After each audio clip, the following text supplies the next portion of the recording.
Chapter number 3 की review exercise है। Question number 7 है, verify D Morgan's law for following sets. अब हमने डी मॉर्गन्स लॉ को वेरीफाई करना है और हमें 3 सेट्स दिए हुए हैं। यूनिवर्सल सेट है, ए सेट है और बी सेट है। यूनिवर्सल सेट में एक से लेकर 20 तक नंबर्स हैं।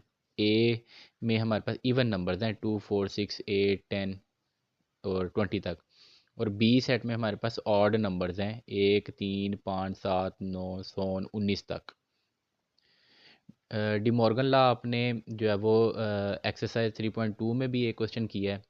बिल्कुल वैसे ही हम जो है ना इसको भी सोल्व करेंगे। दो लॉज हैं,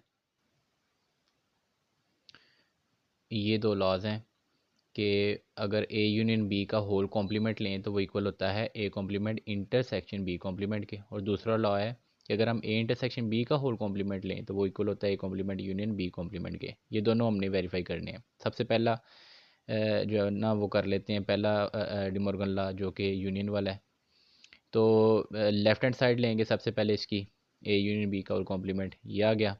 सबसे पहले ब्रैकेट को सोल्व करेंगे, ठीक है। कॉम्प्लीमेंट हम नहीं फाइंड कर सकते जब तक कि हम ब्रैकेट को सोल्व ना कर लें। ए यूनियन बी निकाल लेंगे। ए सेट क्या है, वो ये है even numbers, union B set odd numbers है। तो जब इन दोनों को यूनाइट करेंगे तो इवन और ऑड जब दोनों मिलेंगे ना तो वो ये नंबर्स आ जाएंगे 1 2 3 4 सो ऑन 20 तक, ठीक है। ये सारे के सारे नंबर्स आ जाएंगे। अब हम इसका फाइंड कर लेंगे कॉम्प्लीमेंट, ए यूनियन बी का होल कॉम्प्लीमेंट जो कि इक्वल है universal minus A union B.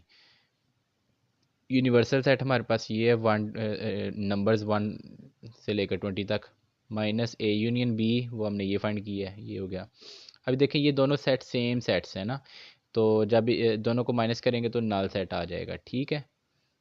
अब हम इसकी राइट हैंड साइड लिखेंगे जो कि है A complement intersection B complement के। अब यहाँ पर हम पहले जो है ना वो इनके कॉम्प्लीमेंट्स फाइंड कर लें, फिर हम इंटरसेक्शन फाइंड कर पाएंगे, ठीक है। तो ए कॉम्प्लीमेंट जो कि इक्वल है यूनिवर्सल माइनस ए, यूनिवर्सल सेट लिख लिया 1 से लेकर 20 तक नंबर्स, माइनस ए सेट जो कि इवन नंबर्स हैं। तो जब इन दोनों को माइनस करेंगे तो हमारे पास क्या बच जाएंगे, ऑड नंबर्स 1 3 5 सो 19 तक, ठीक है। बी कॉम्प्लीमेंट जो कि इक्वल है यूनिवर्सल माइनस बी के, यूनिवर्सल सेट लिखा, बी सेट लिखा। अब ये ऑड नंबर्स हैं तो इन नंबर में से जब ऑड नंबर माइनस कर देंगे तो बाकी बच जाएंगे इवन नंबर्स 2 4 6 सो 20 तक।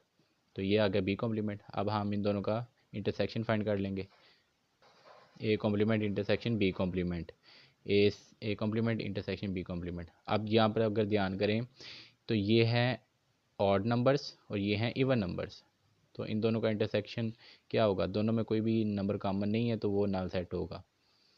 तो इसका भी नल सेट था, लेफ्ट हैंड साइड का भी, राइट हैंड साइड का भी आंसर नल सेट है। तो यहाँ से प्रूव होगी पहली प्रॉपर्टी डी मॉर्गन लॉ। अभी हम डी मॉर्गन लॉ की सेकंड जो है ना वो प्रॉपर्टी वो देखते हैं। वो है ए इंटरसेक्शन बी का होल कॉम्प्लीमेंट इक्वल है A complement union B complement के। लेफ्ट हैंड साइड ले लेंगे तो इसमें सबसे पहले ए इंटरसेक्शन बी फाइंड करेंगे। ए सेट इवन नंबर्स हैं, इंटरसेक्शन बी सेट जो कि ऑड नंबर्स हैं। अच्छा, अब यहाँ पर देखें तो इवन नंबर्स का इंटरसेक्शन ऑड नंबर से, तो दोनों में कोई कॉमन एलिमेंट है तो नहीं है, तो इसका नल सेट होगा। अब हम इनका कॉम्प्लीमेंट फाइंड कर लेंगे जो कि U minus universal minus A intersection B के इक्वल है। यूनिवर्सल सेट ये माइनस ए इंटरसेक्शन बी क्या है, वो नल सेट है। तो खाली सेट इसमें से निकालेंगे तो ये यही आ जाएगा सेट, ठीक है। राइट हैंड साइड देखते हैं, A complement union B complement. सबसे पहले ए कॉम्प्लीमेंट फाइंड कर लेंगे, यूनिवर्सल माइनस ए, तो वो हो गया ये ऑड नंबर्स, ठीक है। बी कॉम्प्लीमेंट फाइंड कर लेंगे जो कि है यूनिवर्सल माइनस बी, तो यूनिवर्सल में से बी मतलब ऑड नंबर निकालेंगे तो इवन नंबर बच जाएंगे। इन दोनों का हमने करना है यूनियन। तो जो आंसर्स आए थे, ए कॉम्प्लीमेंट ऑड नंबर्स थे, union B complement even numbers थे। ऑड नंबर और इवन नंबर जब मिलते हैं तो वो सारे नंबर्स बना देते हैं, 1 से लेकर 20 तक नंबर्स आ जाएंगे। अब लेफ्ट हैंड साइड का आंसर भी जो था वो यही था, 1 से लेकर 20 तक नंबर। राइट हैंड साइड का भी आंसर यही है। तो यहाँ से जो है हमारी सेकंड डी मॉर्गन लॉ जो है वो प्रूव हो जाता है।